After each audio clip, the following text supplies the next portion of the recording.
നമസ്കാരം. ഇന്ന് നമ്മൾ ഇവിടെ സംസാരിക്കാനായിട്ട് തിരഞ്ഞെടുത്തിരിക്കുന്ന വിഷയം അല്ലെന്നുണ്ടെങ്കിൽ അത് പട്ടയം അല്ലെങ്കിൽ വിൽപ്പത്രം തയ്യാറാക്കുന്നതിൻ്റെ ആവശ്യകതയെ പറ്റിയാണ്. നമുക്ക് വിലയേറെ നിർദ്ദേശം തരാനായിട്ട് ഇവിടെ നമ്മുടെ ക്ഷണം സ്വീകരിച്ച് വന്നിരിക്കുന്നത് ശ്രീ രാജു കെ വേബ് സാറാണ്. സാർ കൊട്ടാരക്കര തൃക്കണ്ണമംഗൽ സ്വദേശിയാണ്.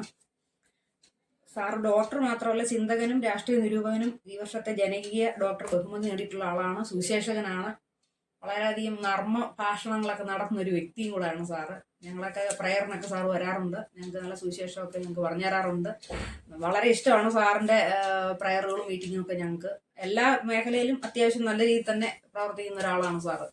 അപ്പോൾ ഏറ്റവും കൂടുതലായിട്ട് പറയാനുള്ളതെന്ന് പറഞ്ഞാൽ 32 വർഷമായിട്ട് നല്ല മെഡിക്കൽ ഫീൽഡിൽ ENT നല്ല രീതിയിലുള്ള ഒരു പ്രഗത്ഭനായ ഡോക്ടറും കൂടാണ് സാറ്. ഈ വർഷത്തെ ജനകീയ ഡോക്ടർ അവാർഡും കൂടെ നേടിയ ആളാണ് സാർ. അപ്പൊ സാറിന്റെ വിലയേറിയ അഭിപ്രായങ്ങൾ നമുക്ക് ഈ ഒരു വിഷയത്തിൽ ചോദിക്കാം, അറിയാനായിട്ടാണ് സാറിനെ ഇവിടെ ക്ഷണിച്ചു വരുത്തിയിരിക്കുന്നത്. എല്ലാ പ്രേക്ഷകർക്കും നന്ദികാരുണ്ടല്ലോ. ആ പ്രേക്ഷകർക്കെല്ലാം എൻ്റെ വന്യമായ നന്ദി പറയുന്നു. പ്രത്യേകിച്ച് ഈ സ്റ്റുഡിയോയിലേക്ക് ക്ഷണിച്ച ബഹുമാനപ്പെട്ട രാജി സഹോദരോട് നന്ദി, സ്നേഹമൊക്കെ ഈ സമയത്ത് അറിയിക്കുന്നു. ഞാൻ നേരത്തെ തന്നെ ഒരു എപ്പിസോഡ് ഈ വിൽപ്പത്രത്തെക്കുറിച്ച് എഴുതിയിട്ടുണ്ട്. പ്രിയ സഹോദരനെ കുറിച്ച് ഒരുപാട് കാര്യങ്ങൾ പറഞ്ഞു. അതൊന്നും പൂർണ്ണമായിട്ട് ശരിയല്ല, എങ്കിലും കുറേയൊക്കെ ശരിയാണ്. ഇതൊക്കെ നിങ്ങൾ തമാശയൊക്കെ പറയുന്ന കൂട്ടത്തിലുള്ള ആൾക്കാരാണ് എന്ന് എനിക്കറിയാം. അതുകൊണ്ട് ഞാൻ തമാശ ഇഷ്ടമുള്ള ആൾക്കാരോടാണ് ഇത് പറയുന്നത്. പക്ഷേ ഈ വിൽപ്പത്രം എന്നൊക്കെ പറയുന്നത് വളരെ സീരിയസ് ആയിട്ട് കാര്യമാണ്. വിൽപ്പത്രം എന്ന് പറയുന്നത് നമുക്ക് വീട്ടിലൊരു കൊലപാതകം നടക്കാതെ കഴിയാം. ഇതിനു വേണ്ടിയാണ് ഞാൻ ഈ വിൽപ്പത്രമൊക്കെ പറയുന്നത്. അനേകരൊക്കെ വാർത്തിയെടുത്ത് അച്ഛനെ കൊന്നു, അപ്പനെ കൊന്നു, എത്രയോ കേസുകൾ പത്രം വായിക്കാതെ പോന്നു. ഇന്നെല്ലാവരും സോഷ്യൽ മീഡിയയും കാണുന്നതാണ്. സോഷ്യൽ മീഡിയനകത്തുണ്ട് വീട്ടു തർക്കം, അമ്മ ഒരാൾക്ക് കൊടുത്തു ഒരാൾക്ക് കൊടുത്തില്ല. എന്നാൽ ഇപ്പോൾ ചോദിച്ചിരിക്കുന്ന ചോദ്യം പട്ടയം എന്നാൽ എന്താണ്? ഈ പട്ടയം എന്ന് പറയുന്നത് വനഭൂമി ഇല്ലാത്തവർക്ക് ഗവൺമെന്റ് അതിൻ്റെതായിട്ടുള്ള പട്ടിക എടുത്തിട്ട് അവർക്ക് ഫ്രീ ആയിട്ട് പതിച്ചു കൊടുക്കുന്നതാണ് ഈ പട്ടയം എന്ന് പറയുന്നത്. ഈ പട്ടയം എന്ന് പറയുന്നത് വീണ്ടും പതിച്ചു കൊടുക്കേണ്ട ഒരു ആവശ്യമുണ്ടോ എന്നുള്ളത് സംശയമാണ്. ഈ പട്ടയം എന്ന് പറയുന്നത് നമ്മുടെ തലമുറകൾക്ക് അത് ലഭിക്കുന്നതാണ്. അതുകൊണ്ട് ഈ പട്ടയം കൊടുക്കുക എന്ന് പറയുന്നത് നമ്മളൊരു ലാൻഡ് നമ്മുടെ കയ്യിലുണ്ട്, അത് ഗവൺമെന്റ് നമുക്ക് തന്നു, അതിന്റെ പോക്കുവരവ് ചെയ്ത് നമ്മുടെ സ്വന്തമായ പേരിൽ വരും. അതിനെയാണ് ഈ പട്ടയം എന്ന് പറയുന്നത്. സാറേ, വിൽപ്പത്രം തയ്യാറാക്കേണ്ടതിന്റെ ആവശ്യകത, അതിലെ നമ്മൾ എത്ര രൂപയുടെ സ്റ്റാമ്പ് പേപ്പർ ഉപയോഗിക്കണം? ഞാൻ നേരത്തെ അതിനെക്കുറിച്ച് ഒരു മറുപടി പറഞ്ഞിരുന്നു. ഒരു 600 രൂപയുടെ സ്റ്റാമ്പാണ് നമ്മൾ ആവശ്യമായിട്ടുള്ളത്. അത് മിക്കവാറും ആധാരം എഴുത്തുകാര് അല്ലെങ്കിൽ അഡ്വക്കേറ്റന്മാരാണ് അത് ചെയ്യുന്നത്. അവർക്കാണ് ഇതേക്കുറിച്ച് കൂടുതലായിട്ടുള്ള അറിവുള്ളത്. രജിസ്ട്രേഷൻ ചെയ്യണം. മരിക്കുന്നതിന് മുമ്പ് ഇഷ്ടദാനം കൊടുക്കാൻ പറ്റുമോ? മരിക്കുന്നതിന് മുമ്പ് എനിക്കൊരു കാര്യം പറയാനുള്ളത്, ഇപ്പോൾ എനിക്കൊരു സ്ത്രീയോട് ഇഷ്ടമാണ്. എന്ന് വിചാരിച്ച് എനിക്ക് സ്ത്രീയോട് ഇഷ്ടമൊന്നുമില്ല കേട്ടോ. എനിക്കൊരു സ്ത്രീയോട് ഇഷ്ടമാണ്. അവരുടെ പേര് സാവിത്രി. ഞങ്ങൾ തമ്മിൽ വളരെ നല്ല ബന്ധപ്പെട്ടിരുന്നു എന്നൊക്കെ പറഞ്ഞിട്ട് അവർക്ക് എന്നോടൊരു ഇഷ്ടമുണ്ടെങ്കിൽ നമുക്ക് ഇഷ്ടദാനം അവർക്ക് വേണേൽ എഴുതി കൊടുക്കാം. ആ ഇഷ്ടദാനം നമ്മുടെ ജീവിതത്തിൽ നമുക്ക് 10 ലക്ഷം രൂപ സ്വത്തുണ്ടെങ്കിൽ 5 ലക്ഷം രൂപ അവരുടെ പേരിൽ നമുക്ക് എഴുതി കൊടുക്കാനായിട്ട് നമുക്ക് അവകാശമുണ്ട്. ഒരു വ്യക്തിയുടെ സ്വത്തും ഒരു വ്യക്തിയുടെ മണിയും അവർക്കുള്ളതാണ്. എന്ന് വെച്ചാൽ അവർക്കുള്ളതാണ്. അത് ആർക്ക് കൊടുക്കുവാനും ഇഷ്ടദാനം ചെയ്യാനുള്ള അധികാരം ആ വ്യക്തിയുടെ നിക്ഷേപിതമാണ്. അങ്ങനെ ചെയ്യാം, ഇഷ്ടദാനം ചെയ്യാം. അത് മക്കളെ പോലും അറിയാതെ ചെയ്യാം. മക്കൾക്കെല്ലാം കൊടുക്കണമെന്നൊന്നും ഒരു നിയമവും ഇല്ല. സാറേ, വേറൊരു ചോദ്യം ചോദിച്ചു. ഈ പവർ ഓഫ് അറ്റോർണി ഒരാൾ എഴുതി നൽകുന്നു, ആ പുള്ളി മരിച്ചു കഴിഞ്ഞാൽ അത് നിലനിൽക്കുമോ? ഈ പവർ ഓഫ് അറ്റോർണി എന്ന് പറയുന്നത് ചില ആൾക്കാർക്ക് വയ്യാതാവും. ഈ വയ്യാതാകുന്ന സമയത്ത് അല്ലെങ്കിൽ അമേരിക്കയിലുള്ള ഒരാൾക്ക് ഇങ്ങോട്ട് വരാൻ വയ്യ, അപ്പോൾ ഒരു സ്വത്ത് തർക്കം ഉണ്ടായി. അതെല്ലായിടത്തും ഉള്ളതാണല്ലോ, നമുക്കറിയാമല്ലോ. സ്വത്ത് തർക്കം എടുത്ത് വെട്ടുകത്തി എടുക്കുന്നതൊക്കെ നമ്മുടെ നാട്ടിൽ വളരെ സുലഭമാണല്ലോ. അപ്പോൾ അവർക്ക് അമേരിക്കയിൽ നിന്ന് ഇങ്ങോട്ട് വരാനായിട്ട് വയ്യ. അപ്പോൾ അവർ വിശ്വസ്തരായ ഒരാളെ ഏൽപ്പിക്കും. ആ ഏൽപ്പിക്കുന്ന ഒരു ചീട്ടിനെയാണ് പവർ ഓഫ് അറ്റോർണി എന്ന് പറയുന്നത്. കാരണം ഇദ്ദേഹം പറയുന്നതെല്ലാം ഈ അമേരിക്കയിലുള്ള ആളിനെ റെപ്രസെൻറ്റേറ്റ് ചെയ്യുന്നു. അതാണ് ഈ പവർ ഓഫ് അറ്റോർണി പറയുന്നത്. എന്നാൽ ഈ പവർ ഓഫ് അറ്റോർണി ഈ അമേരിക്കയിലുള്ള ആൾക്കാർ മരിക്കുന്ന സമയത്ത് ഈ പവർ ഓഫ് അറ്റോർണിയുടെ വാല്യൂ നശിക്കുന്നതാണ്. ഈ പവർ ഓഫ് അറ്റോർണി ഇന്നത്തെ കാലത്ത് വളരെ അത്യാവശ്യമായിട്ടുള്ളൊരു കാര്യമാണ്. എനിക്ക് വേറൊരു കാര്യം പറയാനുണ്ട്. ചില അപ്പന്മാരോട് എത്ര പറഞ്ഞാലും വിൽപ്പത്രം എഴുതത്തില്ല. അങ്ങനെ ചില അപ്പന്മാരുണ്ട്. ഞാൻ പ്രായമായൊരു വ്യക്തി ആയതുകൊണ്ടാണ് പറയണത്. ഈ ചില അപ്പന്മാരുണ്ട്, എന്ത് പറഞ്ഞാലും കേൾക്കത്തില്ല. അങ്ങനെ ചില മനുഷ്യരുണ്ട്, എന്ത് പറഞ്ഞാലും കേൾക്കത്തില്ല. അവര് പിടിച്ച മുയലിന് 4, 5, 8 കൊമ്പെന്ന് പറയും. പക്ഷേ ചില ആൾക്കാർ വിൽപ്പത്രം എഴുതത്തില്ല. വിൽപ്പത്രം എഴുതാതിരുന്ന് നിങ്ങളെ കഴിഞ്ഞാൽ ആലിന്റെ പേരിൽ, അരശുവിന്റെ പേരിൽ, കശുമാവിന്റെ പേരിൽ മക്കൾ തമ്മിൽ വെട്ടിച്ചാവുന്നത് നിങ്ങൾക്ക് കാണണോ നിങ്ങളുടെ മരണത്തിന് ശേഷം? ഇതായിരിക്കും സ്വത്തിന്റെ നേരത്തെ കഴിഞ്ഞിട്ടായിട്ടുള്ള അവകാശം. ഇങ്ങനെ ഉണ്ടെങ്കിൽ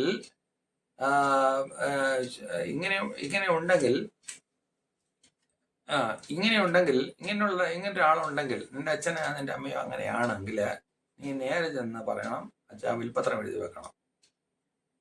അല്ലെങ്കിൽ അമ്മ വിൽപ്പത്രം എഴുതി വെക്കണം. അമ്മയുടെ മരണത്തിന് മുമ്പ് അമ്മയ്ക്ക് 50 വയസ്സായി, വിൽപ്പത്രം എഴുതി വെച്ചാലേ കാര്യങ്ങൾ നടക്കത്തുള്ളൂ. പക്ഷെ വിൽപ്പത്രം എഴുതുമ്പോൾ നിങ്ങൾ ഒരു കാര്യം ചോദിക്കണം, ഈ വിൽപ്പത്രത്തിന്റെ നിലവിൽ വരുന്നത് എന്റെയും എൻ്റെ ഭാര്യയുടെ മരണത്തിന് ശേഷമാണ്. എൻ്റെ ഭാര്യ, ഞാൻ മരിച്ചാൽ എൻ്റെ ഭാര്യയ്ക്ക് എൻ്റെ വിൽപ്പത്രത്തിന്റെ അവകാശവും എൻ്റെ സ്വത്തിന്റെ പൂർണ്ണ അവകാശവും എൻ്റെ ഭാര്യയ്ക്കാണ്. എൻ്റെ ഭാര്യയും കൂടെ മരിച്ചാൽ അത് മൂത്ത മകൾക്ക് ഇത്ര, ഇളയ മകൾക്ക് ഇത്ര, മൂന്നാമത്തെ മകൾക്ക് ഇത്ര, ഇങ്ങനെയൊക്കെ ഉള്ള കാര്യങ്ങളുണ്ട്. അപ്പോൾ ചില ആൾക്കാർ എന്ത് പറഞ്ഞാലും വിൽപ്പത്രം എഴുതുക. ചില നമ്മുടെ ആൾക്കാരുണ്ടല്ലോ, ചില മോശാട്ടങ്ങളായിട്ടുള്ള ആൾക്കാർ എന്ത് പറഞ്ഞാലും കേൾക്കത്തില്ല.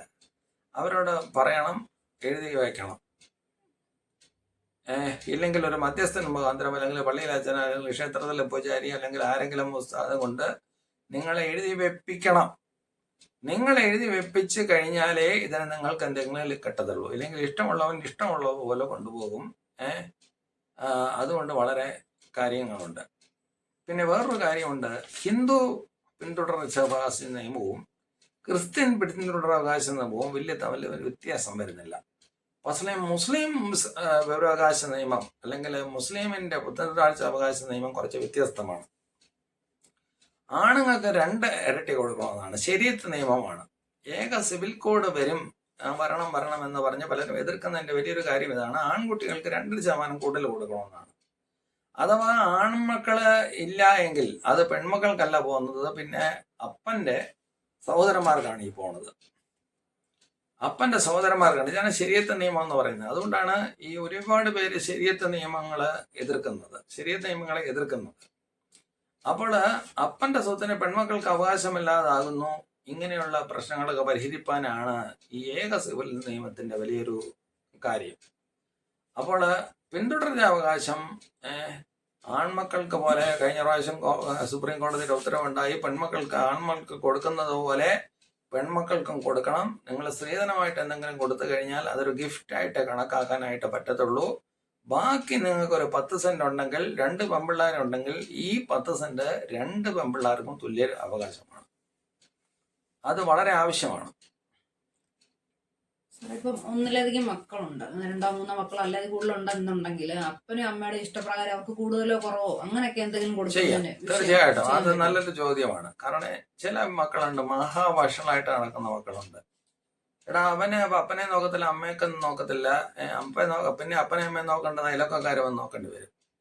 പക്ഷെ വേറൊരു മകനുണ്ട്, അപ്പനമ്മനെ നോക്കുമെങ്കിൽ നിങ്ങൾക്ക് ഏത് സമയം ഈ വിൽപ്പത്രം എഴുതി മാറ്റുവാനുള്ള അധികാരമുണ്ട്. അതുകൊണ്ട് നിങ്ങൾക്ക് മൊത്തമായോ അല്ലെങ്കിൽ 70% നിങ്ങളുടെ നോക്കുന്ന പുത്രനെ എഴുതി കൊടുക്കാം. അതിന് യാതൊരു സംശയവുമില്ല. നിങ്ങളെ നോക്കുന്നത് അഥവാ ഒരു സ്ത്രീ ആണെങ്കിൽ അവർക്കും വേണമെങ്കിൽ നിങ്ങൾക്ക് എഴുതി കൊടുക്കാൻ പറ്റും. ഇഷ്ടദാനമായിട്ടും ബലദാനമായിട്ടും എഴുതി കൊടുക്കാനായിട്ട് പറ്റും. നിങ്ങളുടെ സ്വത്തിന് നിങ്ങൾ അവകാശി.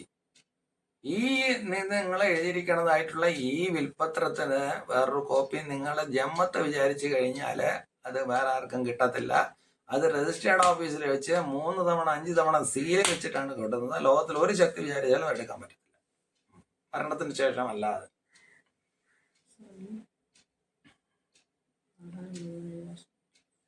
പിന്നെ നേരത്തെ ഒരു കാര്യം പറഞ്ഞല്ലോ, ഈ ഒരു ഭർത്താവ് മരിച്ചു, ഭർത്താവല്ല ഭാര്യ മരിച്ചു, ആ മക്കൾക്ക് ആണ് അവകാശം. രണ്ടാമത് ക്ഷേത്രത്തിൽ വെച്ച് കെട്ടിയോ അല്ലെങ്കിൽ എവിടെ വെച്ച് കെട്ടിയിരുന്നാലും ആ മക്കൾക്ക് അവകാശം വരുന്നില്ല.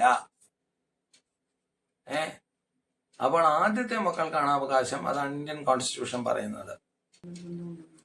അതായത് വിൽപ്പത്രം ഇല്ലാത്തവരുടെ പേരിൽ, അതായത് നമുക്ക് വിൽപ്പത്രം ഉണ്ട്, എനിക്ക് 2 ആൺപിള്ളേരുണ്ട്, ആ വിൽപ്പത്രത്തിന്റെ കൂടെ എന്നെ എന്നും സഹായിക്കുന്ന ഒരു കോശിയുണ്ടെന്ന് വിചാരിച്ചു, അങ്ങനെ കൂടെ വരച്ച് എഴുതി വെക്കാം.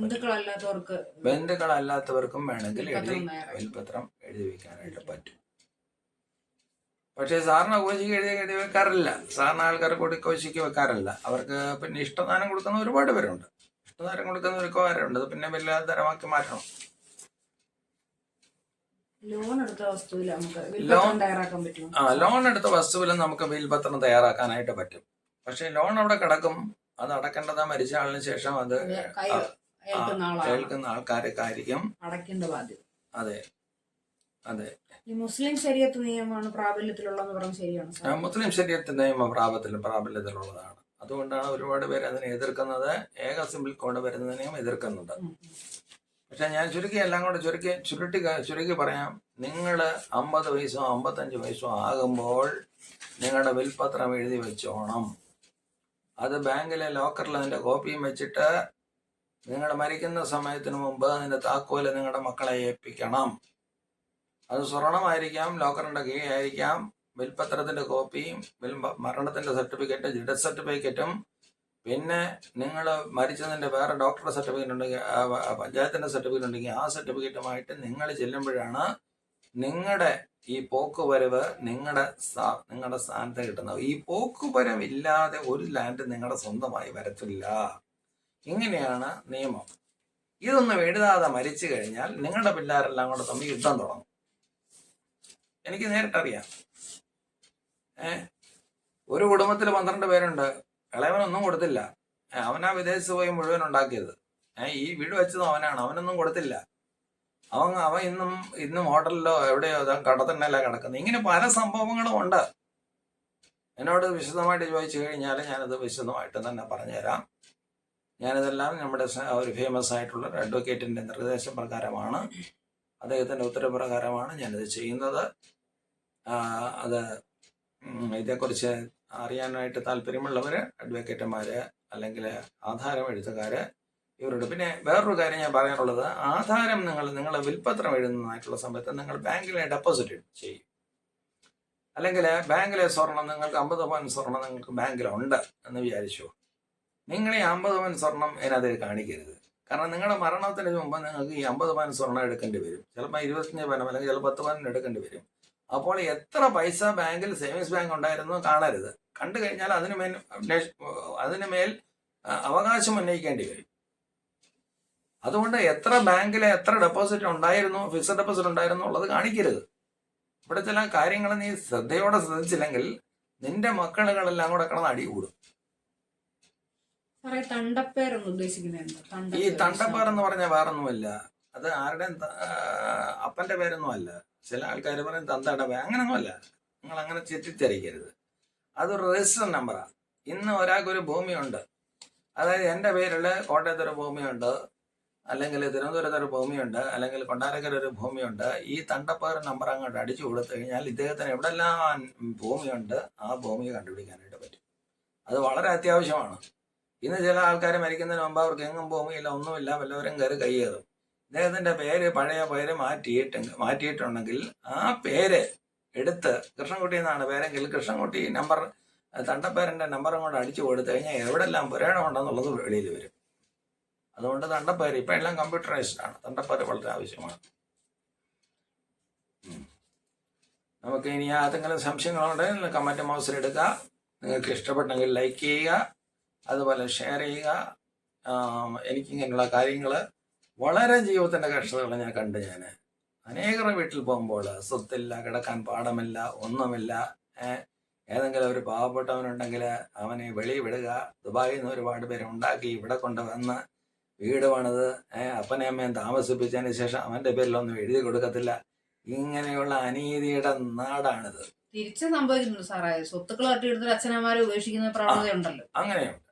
സ്വത്തുക്കളെല്ലാം നിങ്ങൾ ഇത് നമ്മുടെ ഇത് വിൽപ്പത്രം എഴുതുന്നതിന് മുമ്പ് മരിച്ചു കഴിഞ്ഞതിന് ശേഷമേ വിൽപ്പത്രം പ്രബലത്തിലാവൂ എന്നുള്ളത് പ്രത്യേകം ചെയ്തിരിക്കണം. ഇല്ലെങ്കിൽ അവര് ഇഷ്ടദാനവും കൊണ്ടുപോകും, നിങ്ങളെ കുടിലും കൊണ്ടുപോകും, നിങ്ങളെ ഇറക്കി വിടും, നിങ്ങളെ വഴി കിടക്കും.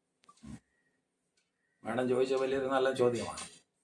സാധനങ്ങളിൽ ഉപേക്ഷിക്കുന്നു, അപകടപ്പെടുത്തുന്നു അല്ല ഇപ്പൊ നമ്മൾ സമകാലികമായിട്ട് വന്നിരിക്കുന്ന വാർത്തകൾ കേട്ടോണ്ടിരിക്കുന്ന ഈ കഴിഞ്ഞിടെ ഉണ്ടായല്ലോ. അച്ഛനമ്മമാരെ ഉപേക്ഷിച്ചു കഴിഞ്ഞാല് അത് സ്വത്ത് തട്ടിയെടുത്തതിന് ശേഷം സാർ, അല്ലെ കിട്ടിയതിന് ശേഷം, കൈപ്പറ്റിയതിന് ശേഷം ആയിരിക്കും ചെയ്യുന്നത്. അപ്പോൾ ഇതെല്ലാം ഒരു നയരൂപത്തിൽ പോണം. മക്കളുമായിട്ട് ഈ കാര്യങ്ങളൊക്കെ പ്രത്യേകം ശ്രദ്ധിക്കണം. എന്നെ ചോദ്യം ചെയ്ത എൻ്റെ സ്റ്റുഡിയോയിലേക്ക് എന്നെ സ്റ്റുഡിയോയിലേക്ക് ക്ഷണിച്ച പ്രിയപ്പെട്ട രാജി സഹോദരിയോടുള്ള സ്നേഹവും ഒക്കെ അറിയിക്കുന്നു. ഈ സമയത്ത് നിങ്ങൾക്ക് അടുത്തൊരു എപ്പിസോഡുമായിട്ട് എന്നെ കാണാം. ലൈക്ക് ചെയ്യണം, ഷെയർ ചെയ്യണം, കമൻറ്റ് ബോക്സിൽ നിങ്ങളുടെ കമൻറ്റ് ഇടണം. നിങ്ങൾക്ക് നന്ദി, നമസ്കാരം. ഈ വളരെ സാമൂഹ്യ പ്രതിബദ്ധതയുള്ള ഒരു വിഷയത്തിലാണ് സാർ നമുക്ക് വിലയേറിയ അഭിപ്രായങ്ങൾ ഷെയർ ചെയ്തിരിക്കുന്നത്. ഇനിയും ഒരു വീഡിയോ ആയിട്ട് കാണുന്നവരെ നന്ദി, നമസ്കാരം. ഓക്കെ.